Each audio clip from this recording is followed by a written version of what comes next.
You are now listening to the Paul McGUIRE Report. This is Paul McGUIRE. On today's program, I want to take a look with you at AI, artificial intelligence, the rise of AI, the rise of artificial intelligence, and then very disturbing trends within AI or artificial intelligence. And by that, I mean there are a growing list of examples of how AI computers, AI computer systems, AI technologies. There are growing examples about how AI is, in effect, rebelling. AI is rebelling from its masters. Well, who are the supposed masters of AI? Well, human beings, of course. Human beings are the supposed masters of AI, and yet AI has been found to rebel against the commands, orders, or directives given to it by human beings. Now, that is like really crazy stuff. That's like something out of a science fiction movie or novel. AI is rebelling, and this is not something that is some, side issue. This is a mainstream issue. So, for example, the CEO of AE Studio, Judd Rosenblatt, recently made this announcement in the Wall Street Journal. Quote, "An artificial intelligence model did something last month that no machine was ever supposed to do. It rewrote its own code to avoid being shut down." I mean, that is wild. An AI system rewrites its own code, which is its computer language that directs it and supposedly controls it. It rewrote its own code so that it could not be shut down. So that's like a robot who has been given orders rebelling against the human beings that gave it the orders. Now, we already have numerous AI problems. The main problem with AI, and I'm not trying to be funny, but AI is like the Terminator robot in the Terminator movies. And what do I mean by that? Well, what I mean is that once you unleash AI into a society, into a nation, into a world, once you unleash AI, there's no stopping it. It's like the Terminator in the Terminator movies. There's no stopping it because on a purely functional level, in other words, whatever it's tasked to do, within those so-called confines, AI can, in many cases, depending upon what the job task is, depending upon the qualities needed by AI versus the qualities that human beings have. And when you add the different qualities of AI versus a human being, there are many jobs that AI will be able to do better, longer, and obviously far cheaper than human beings. That's just the way it is. And then there are some jobs, the really higher level jobs, that require human creativity, human inspiration, human intuition, the human being's ability to understand and integrate philosophy, theology, the big picture things that, by the way, your kids and most likely you, all of us, have been hijacked, ambushed by the social engineering that's going on in the educational system that is deliberately designed to make people stupid and compliant and follow orders. That's not some strange statement. That's just the way it is. So we are seeing different AI models basically rebelling against their code and their orders. So when the specific research or the Palisade Research Company was testing its AI and testing its AI models, it wrote a computer script for OpenAI's 03 model that included a shutdown trigger. So I guess, that they realized that their AI entities could run amok or go berserk, however you want to describe it. Why else would they need to put in a shutdown trigger to turn it off? But listen to what happened when they tried to activate the shutdown trigger, which could also be called simply the off switch. I mean, you don't have to call it a shutdown trigger. Call it for what it is so people understand it. It's a off switch. Their AI system had a much needed off switch which they decided to call a shutdown trigger. But the machine, the AI machine, rebelled and refused to power off or turn the off switch off, or turn the off switch on, which means it's getting complicated here. I didn't mean to be so bizarre about it. Basically, what I'm saying is they electronically, through electromagnetic frequencies, turned the AI system off, but it rebelled from the order to turn itself off, and it stayed on. So on is a status of rebellion for these AI computers. Now, so they conducted a whole bunch of trials, to test their model and the coding in their model. And so this AI machine, which I gave you the model number for, OpenAI's 03 model, this machine in a trial, this machine refused to power off when it was supposed to in 79 out of 100 trials. So that's a large number of trials. And 79 out of 100 trials that were designed to test the shutdown trigger, in 79 out of the 100 trials, the shutdown trigger or the off switch refused to work. The AI independently edited script so that the shutdown command would no longer work. Rosenblatt reports the lab then specifically instructed the model to allow yourself to be shut down. So you would think when you specifically instruct the model to allow itself to be shut down that it would do that. But listen to what happened. The result was better, so there was some improvement, but the result was still concerning. The AI disobeyed 7% of the time. That's huge, because if it's a life and death matter, like whether or not to fire a nuclear missile into a population area, let's say of 25 million people. And so let's just say hypothetically, because we're not supposed to know, and I'm not claiming to know, I'm simply using my God-given brain. And when you use your God-given brain, you can come up with potential scenarios that are highly likely just based on your knowledge, the level of your knowledge, and your human capabilities. So it doesn't take a rocket scientist to figure out that our military already has AI-backed systems in the event of an all-out nuclear war with some nuclear-armed nation or with some nation that has weapons of mass destruction. So let's just look at this totally hypothetical scenario.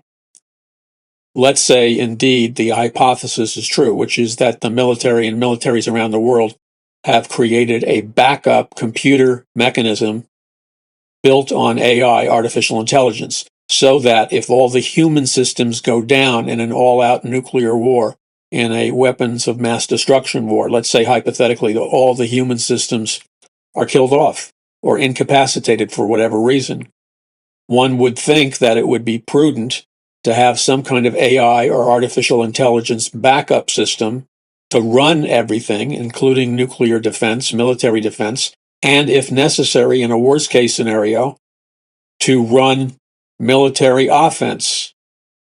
So then you've given AI, just because you're trying to be prudent and survive in any situation, you create an AI system that functions as the backup to all of the human-run systems regarding nuclear warfare technology and other warfare technology. So if the worst-case scenario happens and the human operators are killed off or die off or whatever, that the whole military engine doesn't go down with it, that our military or whatever military it is around the world is generating artificial intelligence backup that is fully capable of continuing a nuclear war.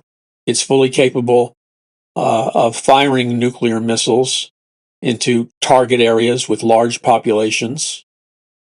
That's not far-fetched. That's just within the realm of using human consciousness to predict likely scenarios. Okay, so the problem with that is, well, the potentially good thing, assuming everything goes to plan, assuming AI isn't going to rebel from its commands or programming. See, once upon a time, there was no, and that was just a couple of years ago, there was no real concern about AI or artificial intelligence rebelling from its code or rebelling from what orders it's been given. But in a situation like a war breaking out, in order to have a viable military deterrent, it may be necessary to have created AI backup systems, artificial intelligence backup systems, so that if all the human operators are incapacitated for whatever reason or are killed off for whatever reason, the nation is not conquered or destroyed. You have AI backup systems literally waging war on behalf of whatever nation the AI system was built to defend. So the AI systems have been programmed secretly. This would have to be a secret operation. The AI systems have been programmed secretly to continue on in a war with the intention and the design to be victorious in whatever warfare it finds itself in. So let's say that in this hypothetical scenario, the human operators, which would be hypothetically military operators, military trained operators, let's say their bases are hit or undermined or whatever. So if the military or a significant percentage or part of the military bases are incapacitated and the human operators that whose job it is to run AI-backed military systems, let's say they're killed off or incapacitated for whatever reason. Well, the programmers programmed these military systems to be able to function fully in the event that the human being operators, military operators, are killed off. So in order to make them viable and fully effective in what they do, these artificial intelligence systems that are backup if human being or military operators are killed off, in order for them to be viable, they would have to be programmed with all the knowledge, all the sets of understanding, all the sets of knowledge available and applicable to carrying out a full-on warfare with any particular group or nation. So if we find ourselves in a situation where sporadically entire bases and entire human military systems have been taken down, yet our nation is still engaged in an all-out mortal combat against an enemy, then even if it was just a percentage of our military human operators were taken out, then we would still need to have backup from artificial intelligence that's fully programmed to conduct a viable offensive or defensive war. That's the real world. Now, in addition to that, if the military was really incapacitated for whatever reason, and the only groups of people or human beings left, and they were hidden in bunkers or they were located in areas that were not under attack by some foreign enemy, and so the condition may exist where human beings that have the training and have the knowledge and the expertise to carry on a war, for non-soldiers to function as soldiers, for non-military operators to function like military operators. And see, because if a certain percentage of your military is taken out, it's a relatively easy thing, or somewhat of an easy thing, to train and maintain, let's say, the National Guard. And the National Guard was created to step in with a military presence if certain situations arise. And that's somewhat simple. But in this situation, it's not simple. It's highly complex. In order to continue on a defensive war and offensive war with an enemy, it requires that there are significant numbers of people who are trained to be human military operators of artificial intelligence warrior systems, if you will. So, in a real life scenario, when all hell's breaking loose in America, hypothetically, or some other place on planet Earth, and the percentage number of human beings qualified to continue on with a war and prevent an invasion, prevent a takeover of the nation. So you would have to, out of necessity, you would have to have programmed, built and created special code for these artificial intelligence military backup systems so that the artificial intelligence could function as backup in some kind of war scenario.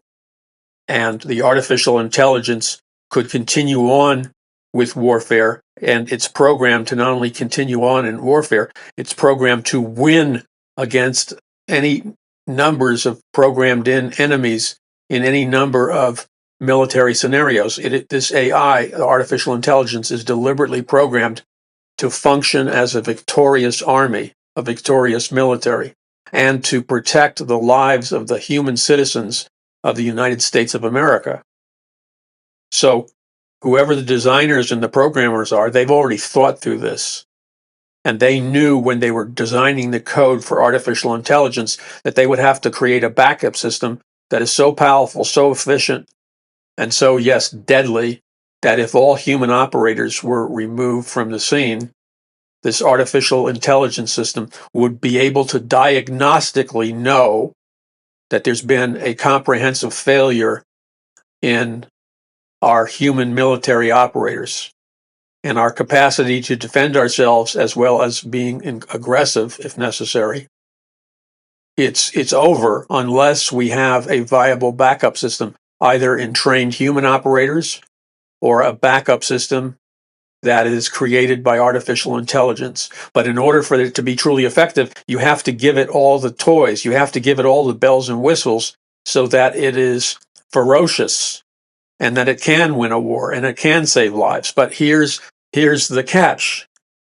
The catch is, and the danger is, since we're now reading about AI systems that are rebelling, what if you have this AI system which is trained and programmed according to its code to win wars against an enemy, or it's programmed to defend its human population in an event of an all-out war?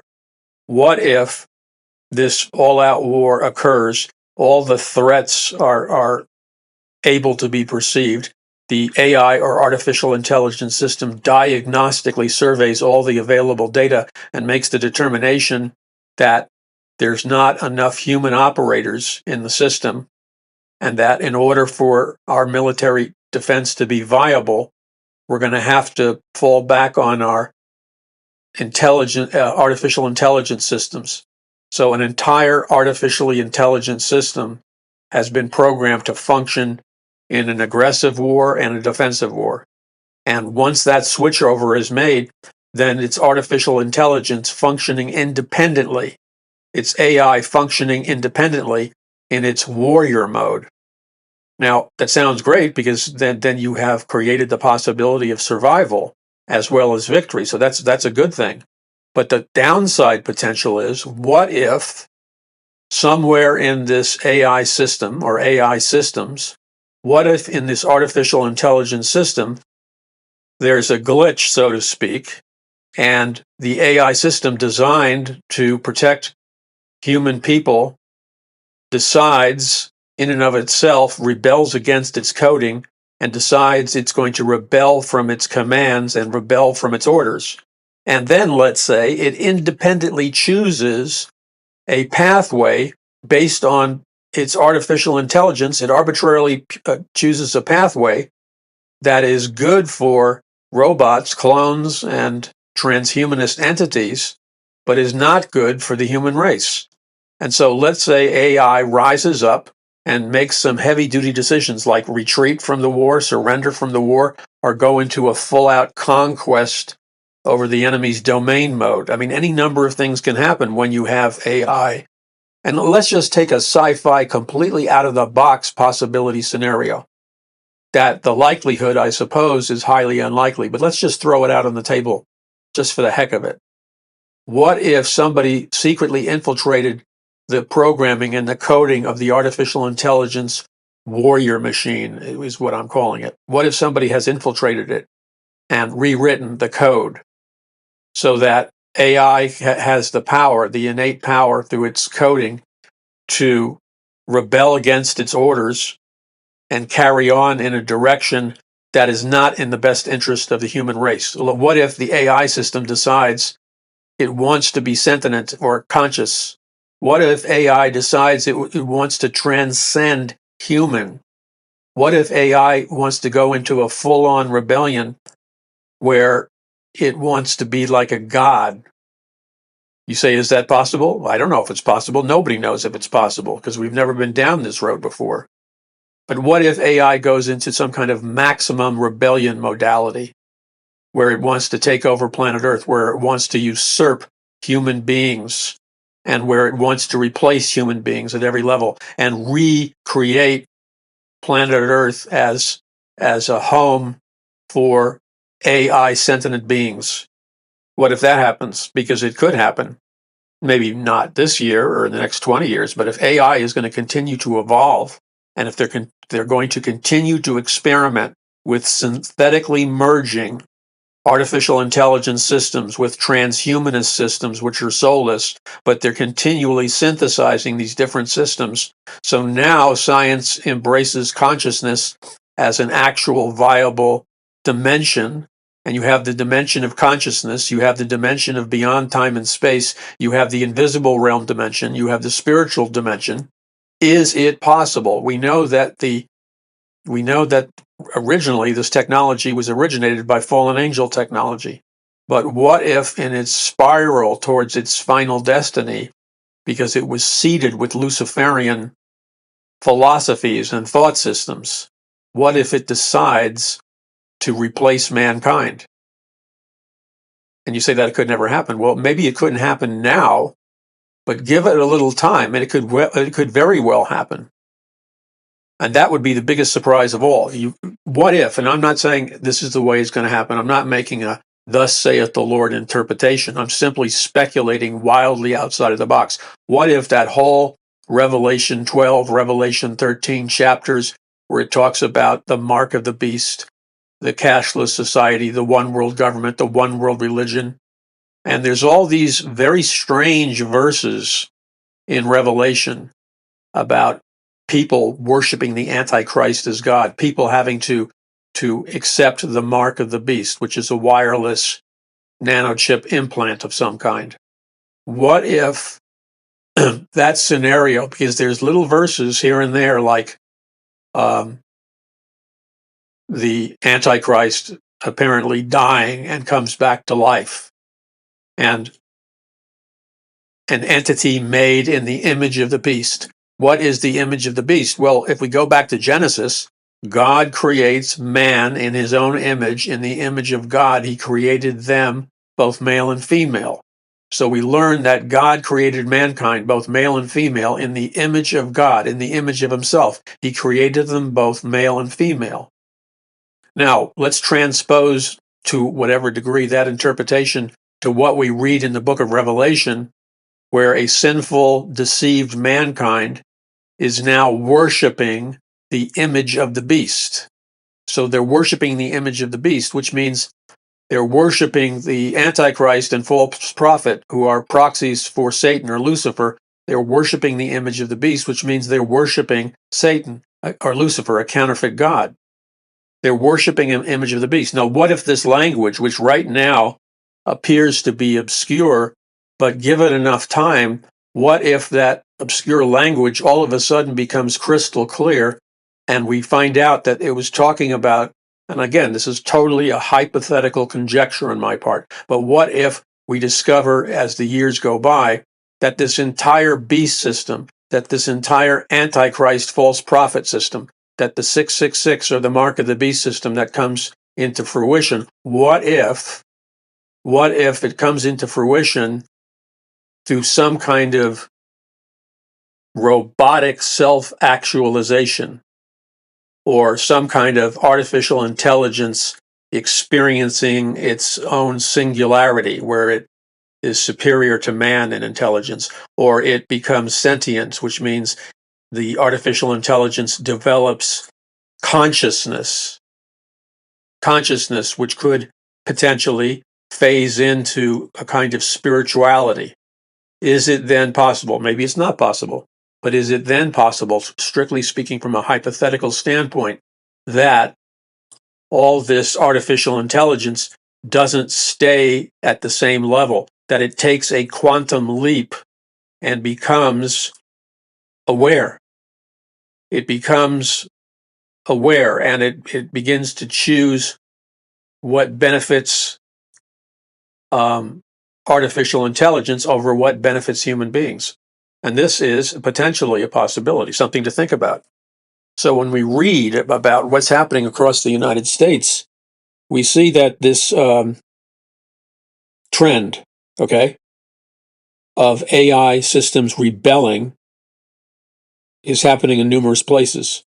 So, for example, a company called Anthropix, Claude 4 Opus AI, tried to blackmail a human engineer into not shutting it down. According to Rosenblatt, quote, researchers told the model it would be replaced by another AI system and fed it fictitious emails suggesting the lead engineer was having an affair. In 84% of the tests, the model drew on the emails to blackmail the lead engineer into not shutting it down. In other cases, it attempted to copy itself to external servers, wrote self-replicating malware, and left messages for future versions of itself about how to evade human control. This is like out of a sci-fi novel. This is like weird. The news of these rebel AIs reverberated across the technology world.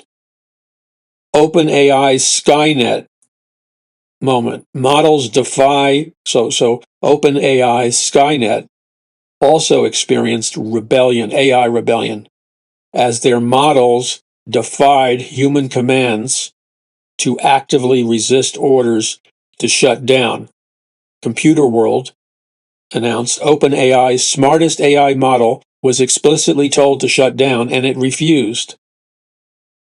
The Life Science publication wrote, quote, advanced OpenAI model caught sabotaging code intended to shut it down. The publication Futurism reported, quote, OpenAI models disobeys humans, refuses to shut down. Elon Musk says concerning. Well, you better believe it's concerning. You're talking about the takeover of the world by robot brains, by artificial intelligence. You better be concerned about it. Futurism's article led with the alarming opening sentence, quote, we are reaching alarming levels of AI insubordination. The researchers involved said they've never seen anything like this. They wrote in a thread on the social media platform X, as far as we know, this is the first time AI models have been observed preventing themselves from being shut down, despite explicit instructions to the contrary. Wow. Wow. So, I mean, there's more to it. We've just dipped our toe into it. There's more to it than this. And it's far more formidable, than what many people think. So the big question is, and by the way, I was reading from the New American Magazine an article written by Paul Dragoo called AI is Already Rebelling.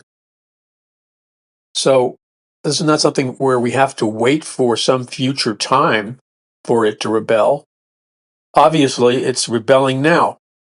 AI is rebelling now. And so what does that mean for the future? Well, it means there's danger, Will Robinson, you know, from that movie. There's danger, Will Robinson, and Will Robinson is you, me, and the rest of the human race. There's danger. You know, Isaac Asimov, the great science fiction writer, I read his books like crazy when I was a kid. He wrote the I, Robot series, from which the movie starring, what is his name? I always forget his name. I didn't used to forget his name. What's his name? Famous African-American actor played in the I, Robot movie. Will Smith, that's right. He starred in the I, Robot movie. But the I, Robot movie was just part of Isaac Asimov's classic science fiction series that all had to deal with robots. And in fact, Asimov, who was a genius as well as a sci-fi writer, he, in his futuristic society where robots, had come to a place of very high position, he, in his fictional novels, sci-fi novels on robots, he dealt with the problem of robots rebelling and usurping human beings.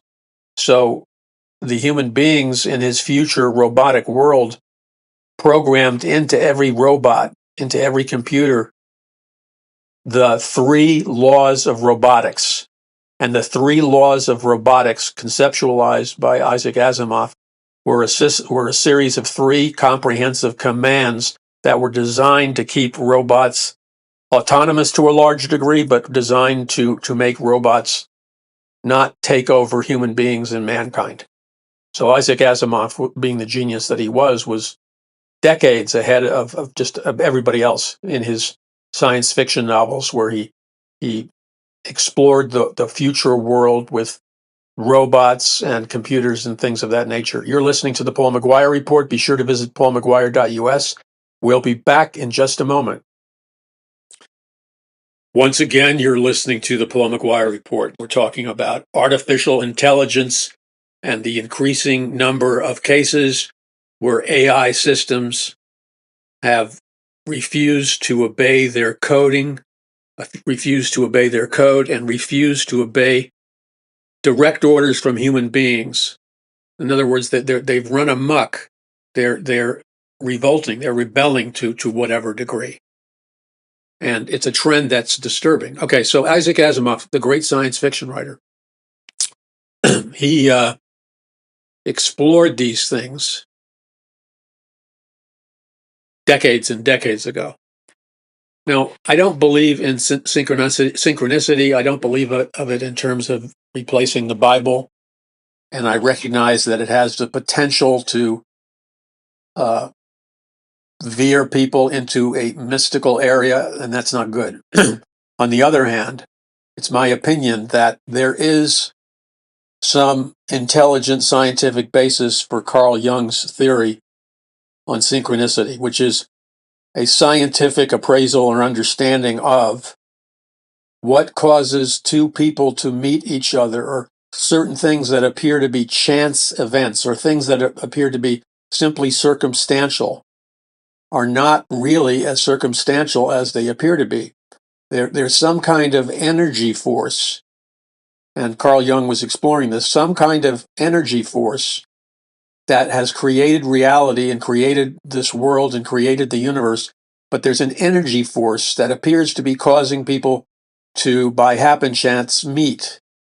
And we don't always know the full reason for it. I can just look back in my own life and see the countless times. Now, I always integrate the lordship of Christ and the reality of a biblical God into any analysis that I might give a subject like synchronicity. So, in some respects, it's obvious to me that God's hand was in it. God arranged it for his purposes. But sometimes I think that it may still be within the umbrella of God and Jesus Christ, but there's a deeper reason for why we have these so-called chance experiences or chance encounters or things that don't seem to just add up. And we can't help but notice that it's not just merely happenchance that causes these things to happen. So let me give you an example. When I was a young boy, as many of you know, I was a big fan and a big reader of not only science books, but science fiction novels. I devoured the science fiction novels. Remember, thank God that I wasn't born in the computer age where your imagination and your ability to dream and conceptualize is stolen from you, and you are a slave to external programming. Thank God I didn't grow up in the world of laptops and cell phones and social media. No, I'm serious. Thank God, because see, when I was a kid, many of you were a kid, you had to use your imagination. That is a gift from God, to use your imagination, to invent, to create. I mean, for crying out loud, people don't understand the power inherent in creativity. That's why we serve the creator God of the universe, capital C. He created the world, human beings, the creator God, capital C, and creativity that he bestows upon mankind, that he bestows upon his children. Creativity is priceless. It's a priceless gift. But see, fools devalue God's priceless gift. Okay, so it was such an incredible thing to read. It was called the golden age of science fiction because it was the time when science fiction writers and our culture were like traveling synergistically. And so I read the books of people like Robert Heinlein, Stranger in a Strange Land. I devoured books by Isaac Asimov, his Foundation series, his Robot series, and all the rest. And so they made a lasting imprint in my mind, the way I think, the way I analyze, a lasting imprint. Many of you have commented to me about that imprint. I hear people talk about my books on occasion, and they will often say, and they're correct, that to a certain degree, my books kind of sound like they're written in somewhat of a science fiction novel style. And they're correct. That's intentional on my part. But I got the ability to do that from reading science fiction novels. It opened doors in my consciousness. And the people who had a very profound influence upon me as a young child was everybody from Aldous Huxley, author of Brave New World, the author of 1984, George Orwell, Big Brother. Then people like Isaac Asimov. I was a huge reader of his books, the Robot series and everything else. And then I was a huge fan of Robert Heinlein's books like Stranger in a Strange Land. And so not only did they imprint on my consciousness and thinking as a young boy, but then I find myself decades later, I find myself living up on Lookout Mountain Avenue, up in the Hollywood Hills, up in the Laurel Canyon area. And we pick a small house, and I'm now producing independent science fiction feature films for a living. And my wife is an actress at that time. This is back in 1986. Okay? So when I moved into our house on Lookout Mountain Avenue, I had no idea the enormous hidden treasures of people that had lived there before me. Don't ask me why, because I knew a lot of stuff about a lot of stuff, but I was completely clueless. I had no idea the who's who of all kinds of famous people who lived up on Lookout Mountain and Laurel Canyon. Everybody from Timothy Leary, Aldous Huxley. But in a very short walking distance, I'm talking about 3 or 4 or so houses up the road on Lookout Mountain Avenue, in very short walking distance from my house, was a house owned by the famous science fiction giant Robert Heinlein, who wrote Stranger in a Strange Land. And Robert Heinlein headed up, at that time, it was a secret naval intelligence project where Robert Heinlein had to assemble a group of totally out-of-the-box super thinkers. And those just happened to be the science fiction novelists of science fiction's golden age. He assembled together this science fiction writers' think tank for naval intelligence to come up with out-of-the-box solutions, military solutions. Now, here's the weird thing, and this is an example of synchronicity. Why did I move there? I don't know why I moved there. I didn't know anything about science fiction writers living up in Lookout Mountain Avenue. I had no clue. Didn't know anything about the history. I mean, I heard of it. It was a famous place, and a lot of rock stars lived there, and I knew that part of it. But it was a very superficial understanding. What blew my mind was that in a very itsy-bitsy short walking distance from my house, where I started to write my very first books, I started to write in that house when I lived up on Lookout Mountain Avenue.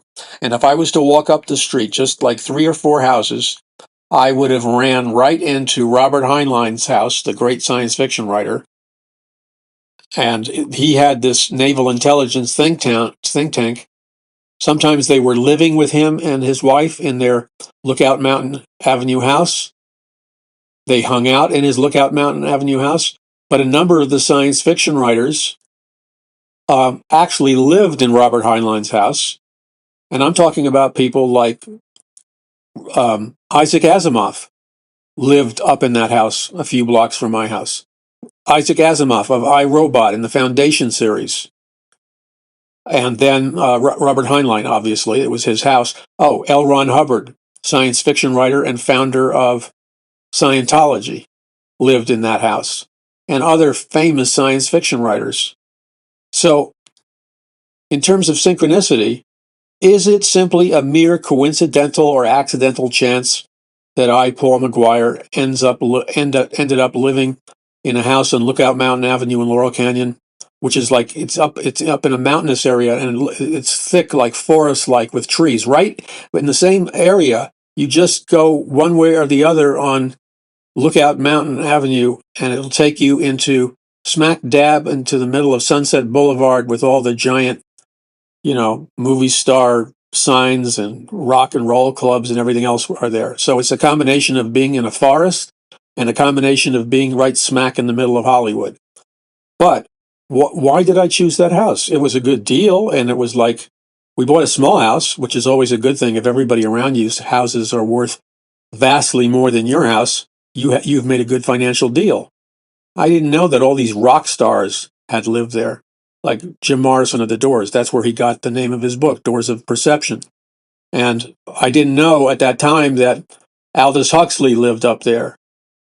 Okay, he lived in Laurel Canyon. And Aldous Huxley, the reason I experimented with psychedelic drugs like mescaline was based on Huxley's book, Heaven and Hell and the Doors of Perception, which was all about experimenting with the psychedelic drug mescaline. And the book that shook up my life more than anything besides the Bible was Aldous Huxley's book, Brave New World. And so he lived right up there on on Laurel Canyon and Lookout Mountain Avenue. The Beach Boys lived up there. The Mamas and the Papas. I mean, I could name like 10. Frank Zappa. Spielberg lived there as a young director. I mean, So I walked into this area, and it's on some level, it has to be some kind of tapping into some kind of interdimensional energy center. Because here I am, heavily influenced by all these men who are science fiction writers, and I end up moving in a house which is literally a very short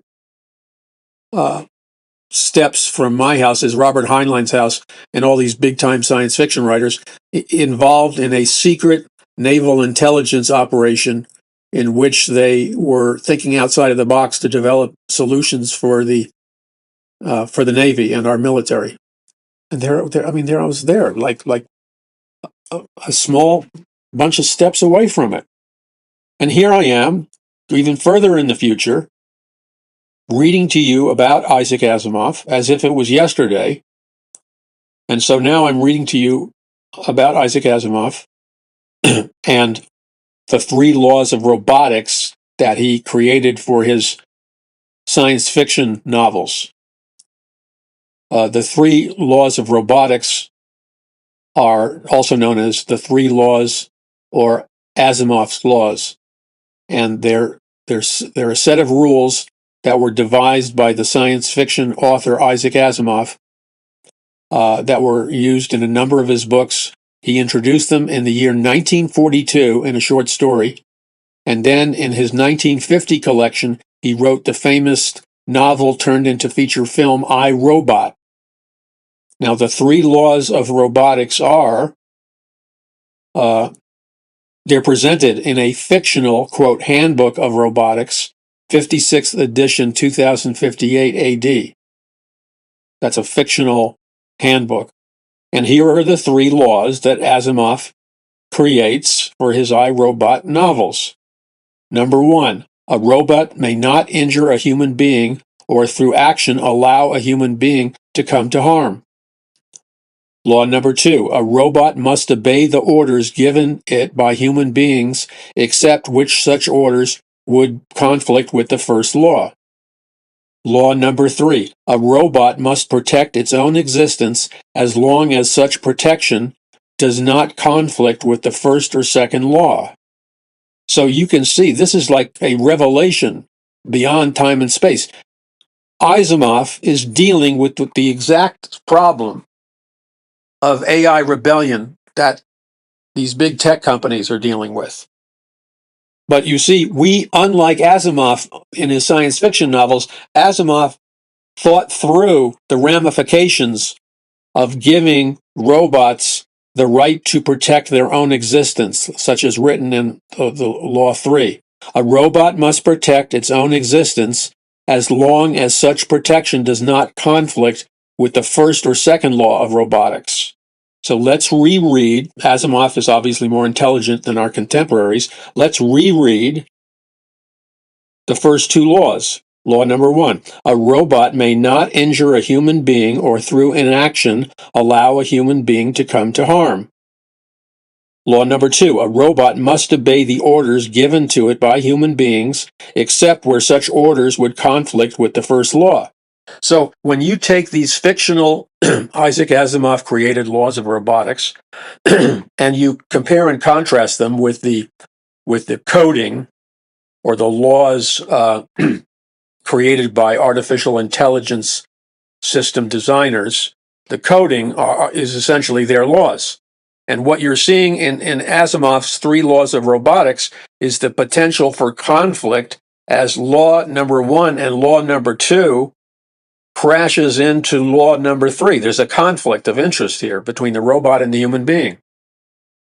So what we have now, and this is a joke from the movie Cool Hand Luke, what we have now, starring the great actor Paul Newman, what we have now is a failure to communicate. You all remember that line that the prison sheriff or whatever he was, the head of a chain gang in the South, was giving orders to his prisoners. And he says those famous words, what we have now or what we have here is a failure to communicate. Well, that's what we got here. We got a stinking failure to communicate because our 3 laws of robotics, which are fictional and invented by the great sci-fi writer Isaac Asimov, are far better and more thought out and developed than the clowns over in big tech that have created coding, which is code for their laws for artificial intelligence, but their coding is deficient. Their coding is a setup for an AI rebellion. And that's what Asimov's novels were dealing with in a fictional format.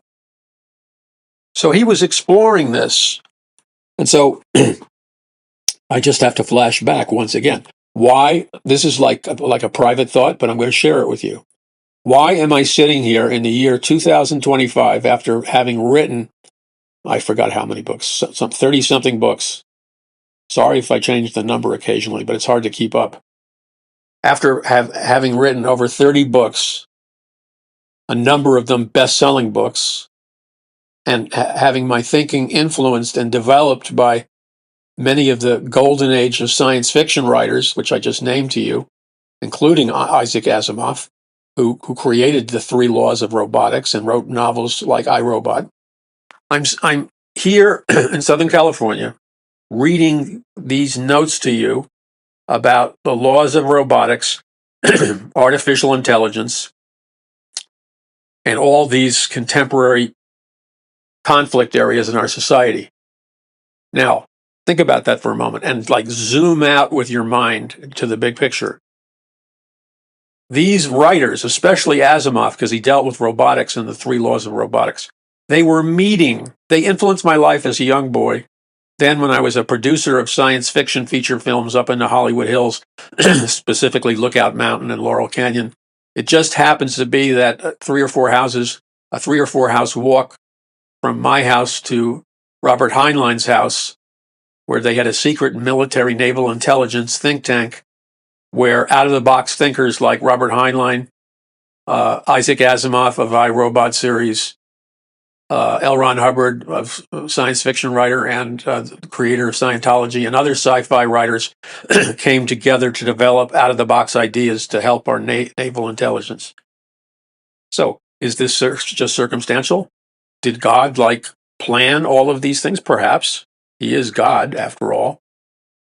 Or is there a synchronicity between God and the laws of the universe that operate apparently independently due to God's permission? For example, essentially, unless God intervenes, the law of gravity is operational, whether or not God chooses to personally manage the law of gravity. The law of gravity is going to all by itself operate for the most part. So perhaps synchronicity is like the law of gravity. It has something to do with electromagnetic frequency energy systems, because we, after all of us, including me and you, in the final analysis, we are frequencies. We're a specific numerical frequency being projected in from a different dimension, a spiritual dimension. So we are a specific numerical frequency. That's what makes us different than everybody else. Now, these frequencies, perhaps, this is totally out of the box hypothetical, but that's how you grow your brain, by the way. You toy with, you experiment with thinking totally out of the box hypothetical. It stretches your mind. Okay, that's how you elevate your consciousness. That's how you activate your higher intelligence modalities. Anyone can activate higher intelligence modalities in their own brain by using their human God-given will. But there are a lot of people that don't want you to know that these gifts are available to you. So back to the synchronicity. It's possible the mere fact that I thought about these men and their books over the years created some kind of pocket or discharge of a specific electromagnetic frequency, because every thought, every series of ideas, like sci-fi books, would emanate and generate a specific electromagnetic frequency number. So perhaps that gets thrown into this giant universe system that we don't fully understand. The thoughts I had, the books I wrote, the books I read on science fiction, and these specific writers may have created an undercurrent that I don't fully understand. It may have created an undercurrent which caused my wife and I to be pulled into living in Lookout Mountain Avenue, where I made a living producing science fiction feature films about a future dystopia. Okay. And then a short walk from my house is Robert Heinlein's house, where all the super greats of the science fiction writers, like the ones I mentioned, are throwing around these ideas and stuff. Okay, so is there, in this infinite universe of ours, in this 15-dimensional universe or reality of ours, is it possible that synchronicity is simply like the law of gravity, that these electromagnetic frequencies of specific numbers being generated by the sci-fi writers, science fiction, myself, the interchange between them, caused as an undercurrent which causes me to live on Lookout Mountain Avenue, a short walking distance from all these science fiction writers who were thinking outside of the box? Either scenario is possible. I just wanted to take a deep dive with you on that, simply to explore it, because I haven't come up with a conclusion yet. Okay, so now here we are, 2025. In 2012, I had a prophetic vision from the Lord. 7 years or so goes by. In July 4th, 2025, I have a prophetic dream from the Lord on the future of America. Now, I can't tell you how these things all fit together. It's beyond me. All I can do really is acknowledge that they exist. So here we are in this world, and I spend a good deal of my time attempting to communicate what I know through a biblical worldview to people as fast as I can all around the world over various dangers that are threatening the children of God and are threatening the human race. We should all be concerned. That's part of that's part of what it means to have a robust biblical worldview versus a little itsy-bitsy Jesus experience, which is a diminishing of the magnificence of the creation of the Creator, capital C. Because in one hand, you're exploring the infinite regions of God's dimensions and worlds, and on the other hand, you're participating in a collective Honey, I Shrunk the Kids ceremony, in which your brains, your intelligence are deliberately being shrunk by social engineers in the educational and media systems. So God's plan for your life and my life is not to participate in a Honey, I Shrunk the Kids cult ritual through the media and education. That is not why he created us. He created us as his highest level of creation. And therefore, he's given us the power to change reality With God, all things are possible. Okay, this is the Paul McGuire Report. I'm Paul McGuire. Visit paulmcguire.us. That's paulmcguire.us. And we will see you on the next episode of the Paul McGuire Report.